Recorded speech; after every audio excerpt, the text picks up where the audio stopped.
الحمد لله نحمده ونستعينه ونستغفره ونؤمن به ونتوكل عليه ونعوذ بالله من شرور أنفسنا ومن سيئات أعمالنا من يهد الله فلا مضل له ومن يضلله فلا هادي له ونشهد أن لا إله إلا الله وحده لا شريك له ونشهد أن سيدنا وسندنا وحبيبنا ومولانا محمد الذي أرسله بالحق بشيرا ونذيرا وداعيا إلى الله بإذنه وسراجا منيرا أما بعد فقد قال الله تعالى في كلامه المجيد وفرقانه الحميد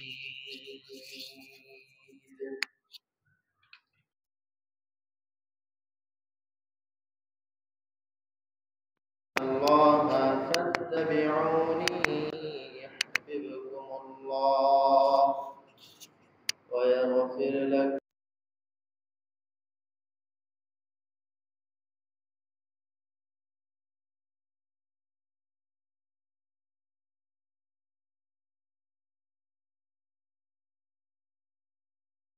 وسلم كل أمتي يدخلون الجنة إلا من أبى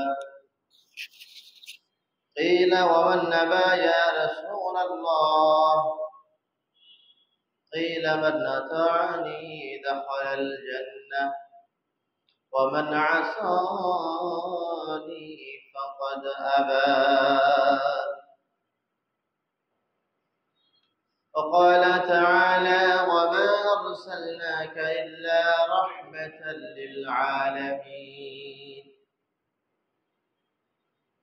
وقال تعالى إن الله وملائكته يصلون على النبي يا أيها الذين آمنوا صلوا عليه وسلموا تسليما اللهم صل على محمد وعلى آل محمد كما صليت على إبراهيم وعلى آل إبراهيم إنك حميد مجيد اللهم بارك على محمد وعلى آل محمد كما باركت على إبراهيم وعلى آل إبراهيم إنك حميد مجيد بلغ العلا بكماله كشف الدجى بجماله حسنت جميع خصاله صلوا عليه وآله رہے میرے مسکن حوالی کعبہ بنے میرے مدفن دیار مدینہ بلغ العلا بكماله كشف الدجى بجماله حسنت جميع خصاله صلوا عليه وآله পয়দা হয়ে দিনের নবী না দেখিলেন আব্বার মুখ 6 বছর কালে নবী অগহারাইলেন মায়ের বুক বালাগাল আলা বিকামালিহি كشف الدجى بجماله حسنت جميع خصاله صلوا عليه وآله سبحانك لا علم لنا إلا ما علمتنا إنك أنت العليم الحكيم جزى الله عنا محمدا ما هو أهله الحمد لله الله تعالى দরবারে কালিমাত শুকর ও সুজুদ আদায় করছি যে আল্লাহ তাআলা আমাদেরকে পবিত্র জুমার দিন পবিত্র মাহে রবিউল আউয়ালের মধ্যপ্রান্ত তৃতীয় জুমায় আল্লাহ তাআলা আমাদেরকে জুমার নামাজ পড়ার জন্য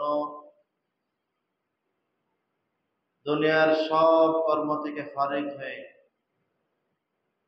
দুনিয়ার সমস্ত ঝামেলা থেকে মুক্ত হয়ে আল্লাহ তাআলা তার নির্বাচিত পছন্দনীয় জায়গার মধ্যে আমাদেরকে আসার তৌফিক দান করেছেন।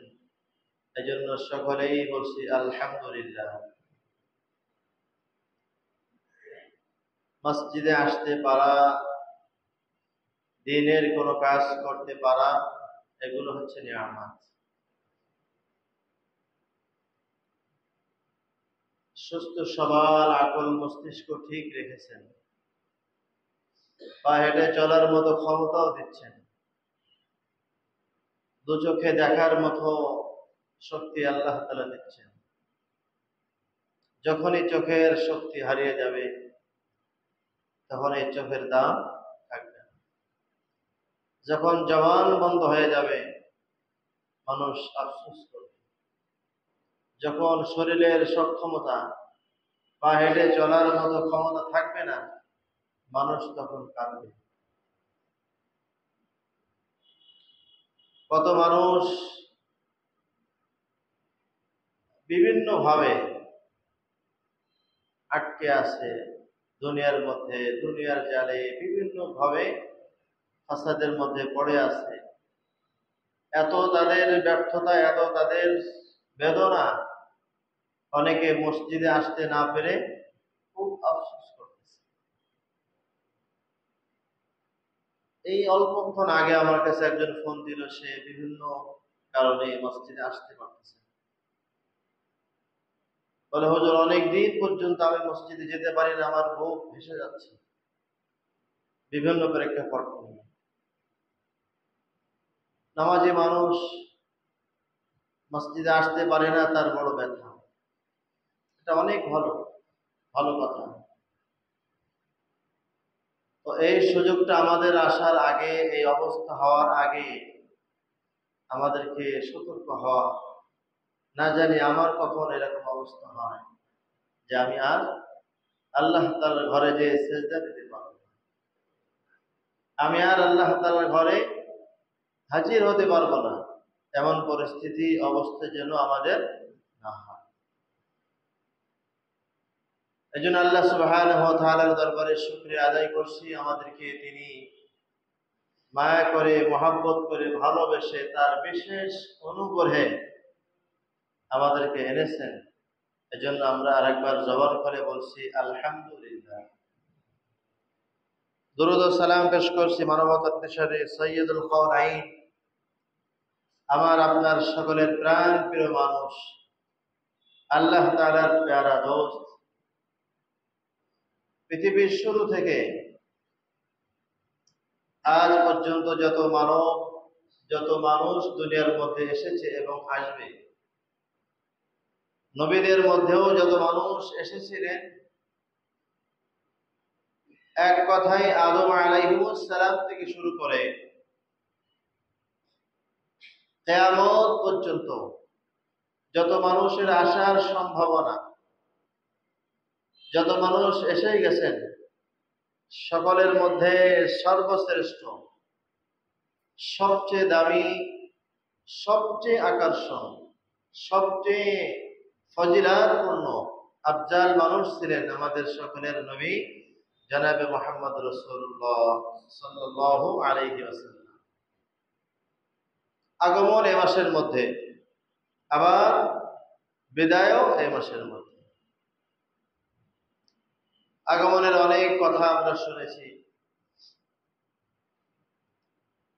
আগমনের অনেক আমরা শুনেছি, তার বরকতময়, তার দুনিয়া আসার যে অলৌকিক ঘটনা ঘটেছিল, এটা আমাদের সকলের কম বেশি জানা আছে।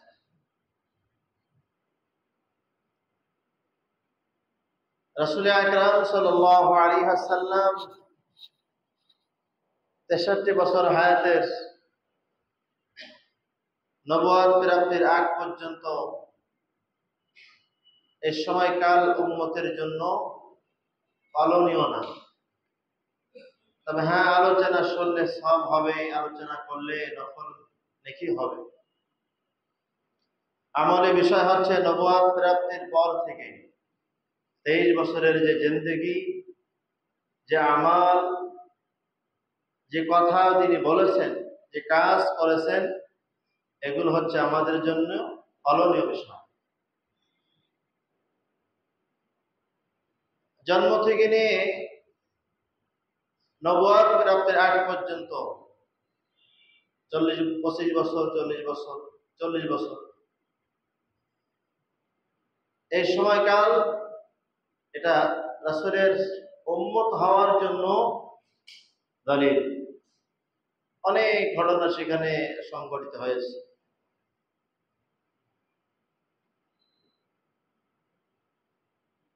রাসূল আকরাম সাল্লাল্লাহু আলাইহি ওয়াসাল্লাম জন্ম হওয়ার বিশেষ 12টি বৈশিষ্ট্য, যেটা উম্মতের পক্ষে সম্ভবই না। আর অনেক আছে, এক হাদিসের মধ্যে 12টার কথা আসছে, এই জন্য 12টার কথাই বললাম। এটা শুধুমাত্র উম্মতের আলোচ্য বিষয়, আলোচনা করবে, জানবে, শুনবে, কিন্তু পালনীয় বিষয় না। এটা পালন করা সম্ভবই না। এক নম্বর ছিল আমিনা রাদিয়াল্লাহু তাআলা আনহা বলে,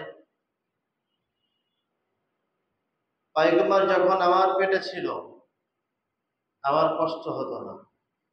আমাদের মায়েদের, আমাদের স্ত্রীদের তো কষ্ট হয়, করতে পারে না, বসতে পারে না, বিভিন্ন ব্যাধিতে আক্রান্ত হয়। আমিনা বলেন যে আমার কোনো কষ্ট ছিল না। এটা তো আমাদের আমল সম্ভব না, এটা পয়গম্বরের জন্যই খাস।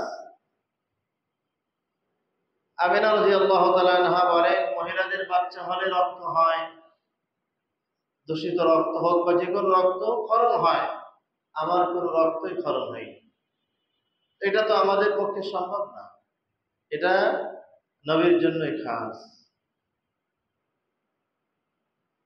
আমিনা রাদিয়াল্লাহু তাআলা আনহা বলেন, পয়গম্বর যখন দুনিয়ার মধ্যে আসছে, তো নাভি কাটা ছিল, নাড়ি কাটা, এটা তো আমাদের জন্য সম্ভব না, নবীর জন্যই খাস। আমিনা রাদিয়াল্লাহু তাআলা আনহা বলেন, পয়গম্বর যখন আসছে তখন খাতনা করা, এটা আমাদের সম্ভব না, এটা আল্লাহ তাআলা নবীর জন্যই কাজ করেছেন। আমিনা রাদিয়াল্লাহু তাআলা আনহা বলেন, পয়গম্বর যখন দুনিয়ায় আসছে, ভূমিষ্ঠ হয়ে লম্বা সিজদা দিয়েছেন, সিজদার মধ্যে দোয়াও করেছেন। তো এটা আলোচ্য বিষয়, এটা আমলীয় বিষয় না। আমল করা যায় না। আল্লাহ। আমিনা রাদিয়াল্লাহু তাআলা আনহা বলেন, পয়গম্বর ভূমিষ্ঠ হওয়ার পর রাসূলের দাদা রাসূলকে নিয়ে বাহিরে বের হয়েছে, আমরা জানি, আগেও বলেছি। মেঘমালা এসে ছায়া করেছে, রাতের বেলা বের হয়েছে, তো চাঁদের দিকে তাকাই আর নবীর চেহারার দিকে তাকাই, চাঁদের মধ্যে মনে হয় খোদ আছে, দাগ আছে, নবীর চেহারার মধ্যে কোনো দাগ নেই। এগুলো আমাদের পক্ষে আমলই না, এটা হলো আলোচ্য বিষয়, আলোচনা করা যায়। পয়গম্বর আলাইহিস সালামের জন্ম হয়েছে পারস্যের মধ্যে, রাজপ্রাসাদ ভেঙে তছনছ হয়ে গেছে। পয়গম্বরের জন্ম হয়েছে মক্কার মধ্যে, বাইতুল্লাহর মধ্যে মূর্তি ছিল, মূর্তিগুলো সব ভেঙে পড়ে গেছে। বরকতের মানুষ, কারণ নবী এমন একটা সময় দুনিয়া আসছে যে সময় শিরকের মধ্যে মানুষ মুবতালা ছিল। জাহিলিয়াতের যুগ যেটা বলা হয়, মানুষ অন্ধকারের মধ্যে পড়েছিল, রবকে চিনত না, আল্লাহ তাআলাকে চিনত না, মানুষ গুনাহের মধ্যে এক কথায় নিমজ্জিত ছিল। পয়গম্বর যখনই ভূমিষ্ঠ হয়েছে, বাস মক্কার মধ্যে তারা 360টি মূর্তি রেখেছিল, মূর্তিগুলো সব পড়ে গেল। তার মানে হক এসে গেছে, বাতিল দূরীভূত হক। এগুলো হচ্ছে আমাদের জন্য আমলের বিষয় না, এগুলো হচ্ছে আলোচনার বিষয়। আমলের বিষয় হচ্ছে নবুয়ত প্রাপ্তির পর নবী আলাইহিস সালাম যখন জন্মগ্রহণ করেছেন, তো পারস্যে অগ্নি পূজা হতো, সব সময়ের জন্য তারা আগুন পূজা করত, অগ্নি মন্দিরে সবসময় আগুন জ্বলত। পয়গম্বর আলাইহিস সালাম ঠিক যে সময় জন্মগ্রহণ করেছেন, সেই অগ্নি মন্দিরের আগুন নিভে গেল। এক কথায় হক এসে গেছে, বাতিল চলে গেছে। তো এই যে মাসে আগমন, যে মাসে বিদায়, সে মাস হলো রবিউল আউয়াল, এখনো চলতেছে।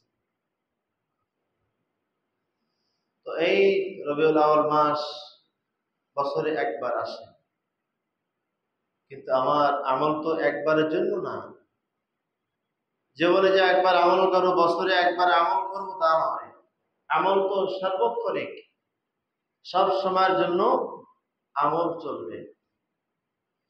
নবী আলাইহিস সালাম এমন সময় জন্মগ্রহণ করেছেন যখন মক্কার সঙ্গে সিরিয়ার সঙ্গে যুদ্ধ লেগে থাকতো। মক্কায় অনাবৃষ্টি, খাল নদী কোথাও কোনো পানি নাই। ঠিক পয়গম্বর আলাইহিস সালাম যখন জন্মগ্রহণ করেছেন, তখন সিরিয়ার সঙ্গে যুদ্ধ বন্ধ হয়ে গেছে। খাল নদে পানি ছিল না, পানি চলে আসছে। এগুলো হল নবীর আগমনের অলৌকিক ঘটনা। নবী আলাইহিস সালাম যখন দুনিয়া আসছে, তখন মক্কার সব মূর্তিগুলো, আরো অনেক মূর্তি ছিল, কাবা ঘর ছাড়াও তারা বিভিন্ন মোড়ে, বিভিন্ন জায়গার মধ্যে মূর্তি বানিয়ে তারা সেখানে শিরিক করত। এগুলো সব ভেঙে তছনছ হয়ে পড়ে গেছে, কাউকে ভাঙাই লাগে, এমনি পড়ে গেছে। এগুলো হয়তো নবীর মুজিজা। নবীর জন্মগ্রহণ করেছেন, দুনিয়া যখনই আগমন করেছেন, তখন বরকতের ধারা অব্যাহত হয়ে গেছে, বরকত শুরু হয়ে গেছে। নবীর চাচারদের ব্যবসা ছিল, আবু তালেব, আব্দুল মুতালিব, সকলে ব্যবসায়ী মানুষ ছিলেন। নবীর আগমনের পরে ব্যবসার মধ্যে অধিক পরিমাণে বরকত লাভ হচ্ছে। এগুলো হলো নবীর আগমন। রাসূল আকরাম সাল্লাল্লাহু আলাইহি ওয়াসাল্লাম যখন জন্মগ্রহণ করেছেন, তখন রোম পারস্যের সম্রাটদের বড় বড় অস্ত্র শস্ত্র যারা সবসময় নিয়ে বসে থাকতেন, সেখানে কম্পন শুরু হয়েছে, কারণ হক এসে গেছে, বাতিল চলে যাবে, দূরীভূত হবে। তো ঠিক যে মাসের মধ্যে নবী আলাইহিস সালাম আসছেন, সেই মাসটা এখন।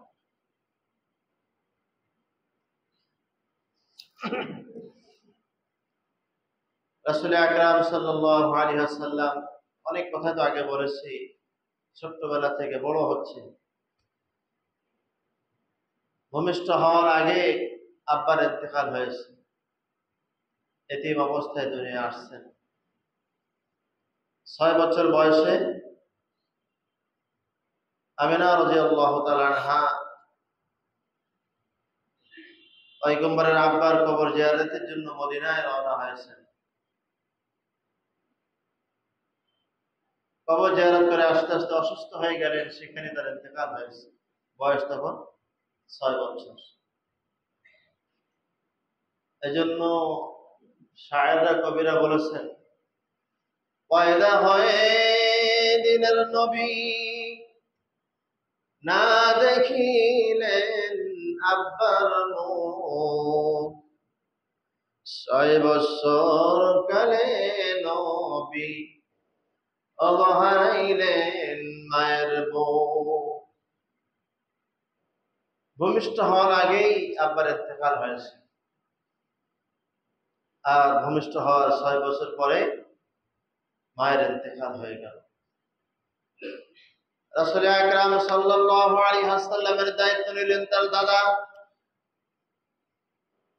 দাদার সান্নিধ্যে ছিলেন, বড় হচ্ছিলেন। 2 বছর পর দাদার ইন্তেকাল হয়ে গেল। রাসূল ভেঙে পড়লেন, আব্বা নাই, মা নাই, দাদার অধীনে ছিলাম, দাদাও চলে গেল। রাসূল আকরাম সাল্লাল্লাহু আলাইহি ওয়াসাল্লামের দায়িত্ব নিলেন চাচা আবু তালেব। আবু তালেব তখন ছোট ব্যবসা ছিল, বেশি বড় ব্যবসা না।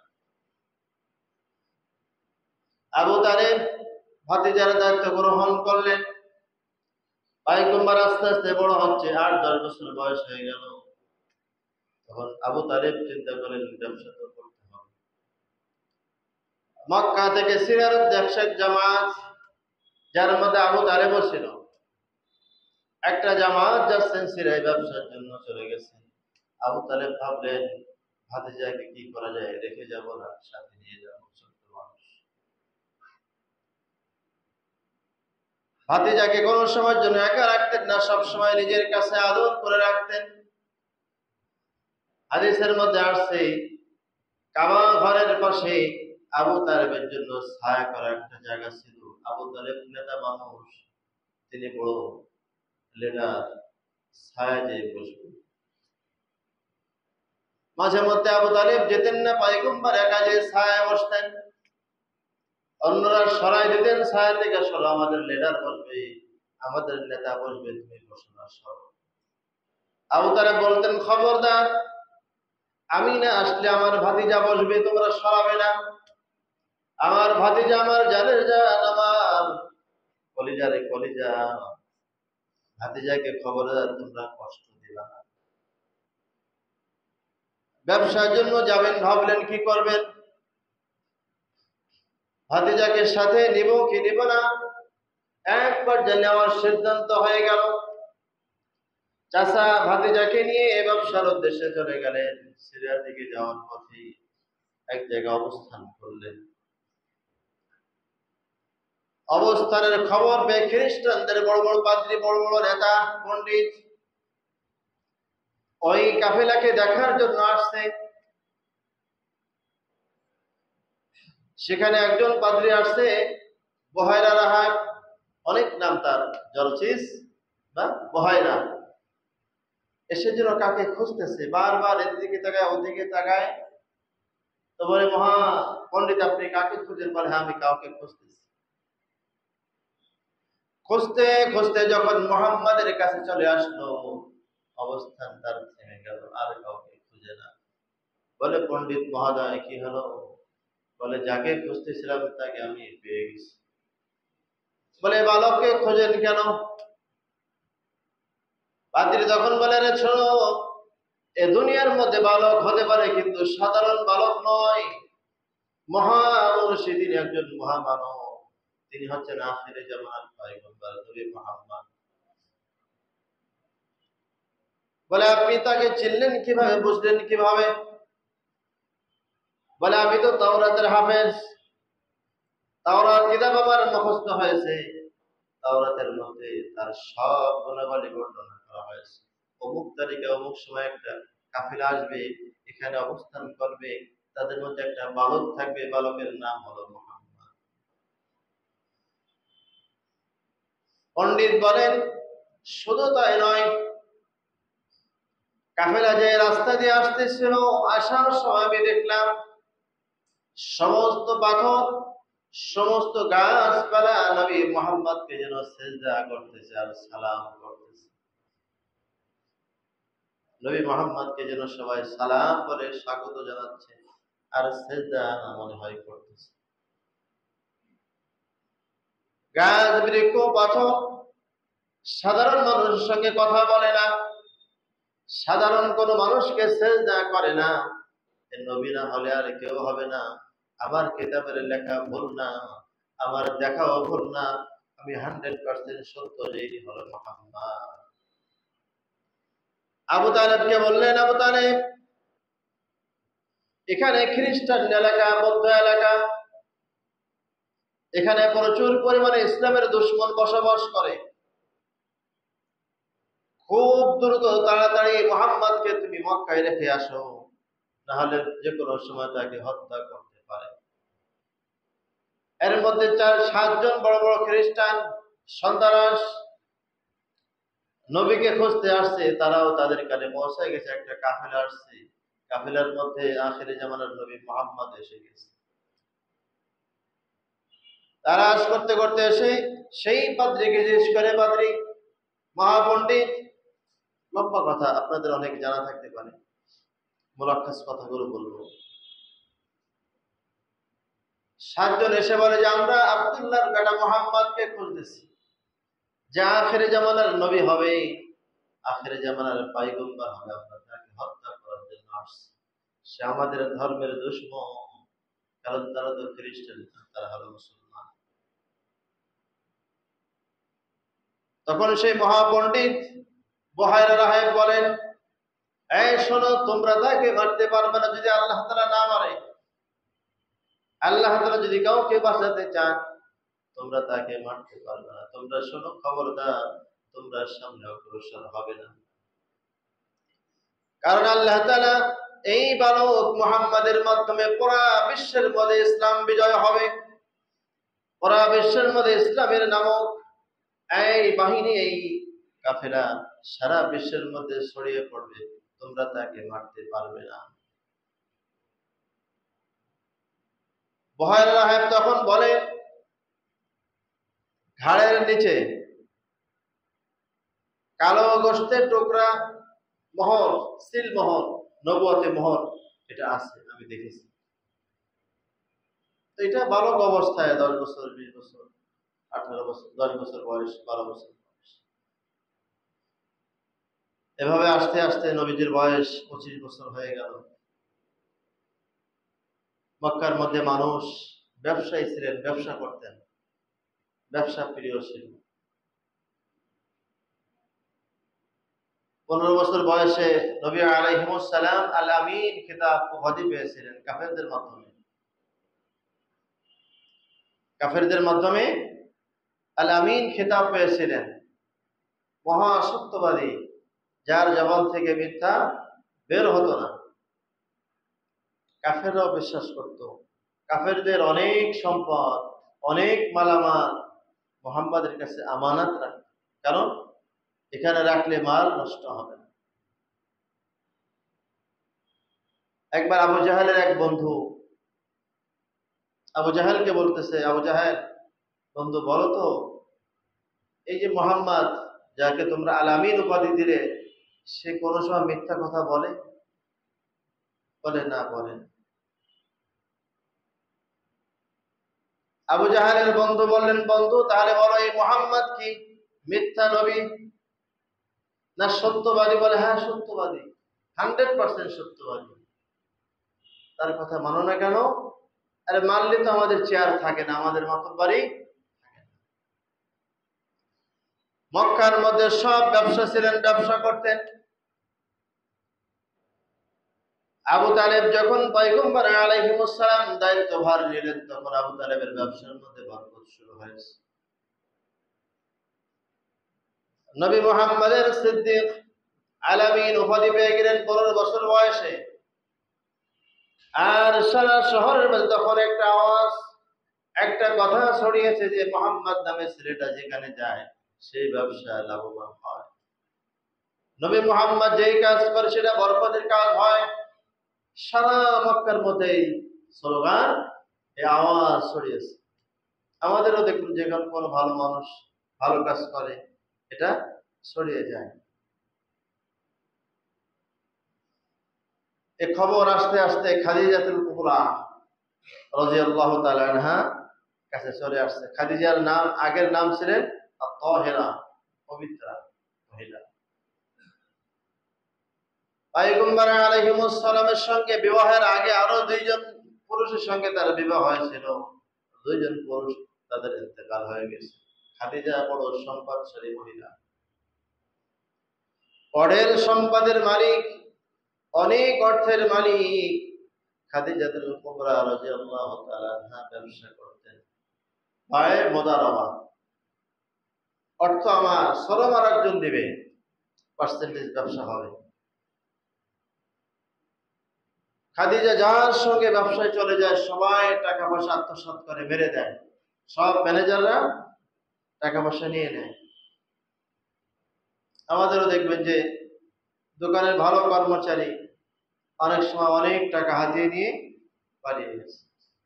বিভিন্ন ব্যাংকের থেকে ম্যানেজার এত কোটি টাকা মেরে আত্মগোপনে চলে গেছে। এটা তো অহরহ আমাদের সমাজে ঘটতেছে। খাদিজার ব্যবসা থেকে মানুষ অনেক অর্থ নিয়ে নিয়ে চলে যায়, খাদিজার ব্যবসায় লাভবান হয় না। কিন্তু বহু সম্পদের মালিক ব্যবসায়ী, তার একটা মূল সম্পদ। ব্যবসা করতেন, ব্যবসার মধ্যে আল্লাহ তাআলা বরকত দিয়েছেন। التاجر صدوق الأمين مع النبيين والصديقين والشهداء والصالحين। পয়গম্বর আলাইহিস সালাম বলেন, যারা ইনসাফ ভিত্তিক ব্যবসা করবে, ন্যায় নিষ্ঠার সঙ্গে যাদের ব্যবসা হবে, যারা সুন্দরভাবে মানুষকে ধোঁকা দিবে না, মানুষকে প্রতারণা করবে না, ইনসাফ ভিত্তিক যাদের ব্যবসা হবে, তাদের হাসর হবে নবীদের সাথে, সিদ্দিকীনদের সাথে, সালেহীনদের সাথে। কারণ ব্যবসা হলো বরকতের জিনিস। এই জন্য পয়গম্বর বলেন, আত-তাজিরু সুদুকুল আমিন মা'আন নাবিয়্যিন ওয়াস-সিদ্দিকিন ওয়াশ-শুহাদা ওয়াস-সালিহিন। যাদের ইনসাফ ভিত্তিক ব্যবসা হবে, যাদের ন্যায় নিষ্ঠাবানের সঙ্গে যারা ব্যবসা করবে, তাদের হাসর হবে নবীদের সাথে।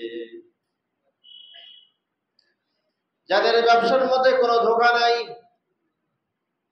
যারা সুন্দরভাবে সঠিকভাবে সঠিক পন্থায় হালাল পন্থায় ব্যবসা করবে, এবং আবু হানিফার মতো ব্যবসায়ী যারা হবে, ওমরের মতো যারা ব্যবসা করবে, সিদ্দিকের মতো যারা ব্যবসা করবে, আলী রাদিয়াল্লাহু তাআলা আনহুর ব্যবসার মতো যারা ব্যবসা করবে, এই নিষ্ঠাবান সৎ ব্যবসায়ী, নেককার ব্যবসায়ী যারা হবে, তাদের হাসর আল্লাহ তাআলা সিদ্দিকীনদের সাথে, নবীদের সাথে করায় দেবে।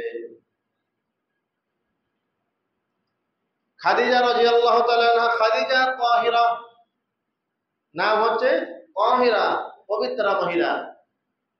ব্যবসার মধ্যে খালি লস, খালি লস, ম্যানেজার খালি টাকা মেরে দেয়। নবী মুহাম্মাদের কথা মক্কার মধ্যে আসতে আসতে খাদিজার কানে চলে আসছে যে মুহাম্মদ নামে একটা ভালো, অল্প বয়সে কিন্তু ভালো ব্যবসার মধ্যে পারদর্শী, তাকে নিয়োগ দেওয়া যায় কিনা। আবু তালেবের কাছে পত্র পাঠালেন, মুহাম্মদকে আমার কাছে দেন ম্যানেজার হিসেবে, আমি তাকে ব্যবসার উদ্দেশ্যে লাগাবো। আবু তালেব রাজি হয়ে গেলেন। লম্বা কথা, খাদিজা তার 1 নাম্বার ম্যানেজার বানালেন, মুহাম্মদকে বানিয়ে সিরিয়ার মধ্যে পাঠালেন ব্যবসার জন্য। ওই ব্যবসা থেকে আসার পরে হিসাব কিতাব করে প্রচুর পরিমাণে লাভ হয়ে গেল। খাদিজা আরো তার পাগল হয়ে গেলেন। লম্বা কথা, এভাবে ব্যবসায় উন্নতি হয়ে গেল। এক পর্যায়ে খাদিজা রাদিয়াল্লাহু তাআলা আনহা নবী মুহাম্মদের প্রতি আকৃষ্ট হয়ে গেলেন, তার পছন্দ হয়ে গেল, ভালো লেগে গেল। খাদিজা ওই সময় ধনবান, টাকাওয়ালা, সম্পদশালী, খুবই অর্থের মালিক। খাদিজার কবর দেখে আসলেন। কবর দেখলে মন শীতল হয়ে যায়, ঠান্ডা হয়। কবরের জন্য রহমত করতেছে। এত সুন্দর কবর আমরা সচক্ষে দেখে আসছি। প্রচন্ড রোদ, কিন্তু কবরের দিকে তাকালে মনে হয় রহমত এখানে পড়তেছে। খাদিজা রাদিয়াল্লাহু তাআলা আনহা পত্র পাঠালেন আবু তালেবের কাছে যে মুহাম্মদকে যদি আমার সঙ্গে বিবাহে দেওয়া যায়। পরামর্শ করে বিবাহে রাজি করানো হলো। মুহাম্মদ সাল্লাল্লাহু আলাইহি ওয়াসাল্লাম রাজি হয়ে গেল। পয়গম্বর আলাইহিস সালাম মহরানা হিসাবে 20টা উট খাদিজা রাদিয়াল্লাহু তাআলা আনহাকে দিয়েছেন। বিবাহে আবদ্ধ হয়েছে। নবীর বয়স তখন কত? 25 বছর। আর খাদিজার বয়স 40 বছর। এখানে যৌবনের কোনো খায়েশ নাই। আর আমি নওজোয়ান মানুষ, একটা বুড়ি মহিলাকে বিয়ে করবো কেন? আমাদের হতে পারে, কিন্তু পয়গম্বর তো, এই পয়গম্বর আলাইহিস সালাম এভাবে আস্তে আস্তে 40 বছর এসে গেল। নবুয়ত প্রাপ্ত হয়ে গেলেন। লম্বা কথা আছে, ইনশাআল্লাহ আগামীতে বলা হবে। তো নবী আলাইহিস সালামের ভালোবাসা, নবী আলাইহিস সালামকে পাওয়ার জন্য আমাদের কিছু করণীয় আছে। 5টা আমলের কথা বলবো, তাহলে নবীর আকর্ষণ, নবীর ভালোবাসা আমার মধ্যে, আপনার মধ্যে আসবেই আসবে। 1 নাম্বার হচ্ছে নবী আলাইহিস সালাম সোমবার কি রাখতেন? রোজা রাখতেন। 2টা কারণ। একটা হলো জন্ম হয়েছে, আর একটা হলো কোরআন যেদিন নাজিল হওয়া শুরু হয়েছে, এই সোমবারের দিন কোরআন নাজিল হয়েছে। আমাদের যদি ভালোবাসা, মহব্বত করতে চায়, তো আমরা সোমবারে রোজা রাখবো। সপ্তাহে একদিন সোমবার।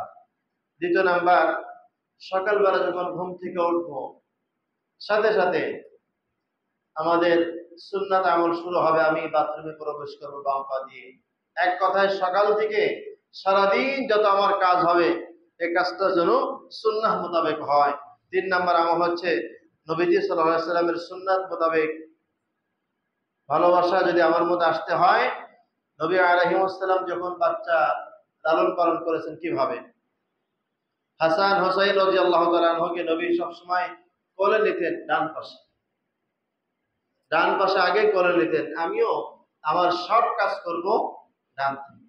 বাচ্চা কোলে নেব এই নিয়তে যে আমার নবী হাসান হোসাইনকে কোলে নিয়েছেন, সুন্নাত হিসাবে আমিও তাকে ডান কোলে নিব।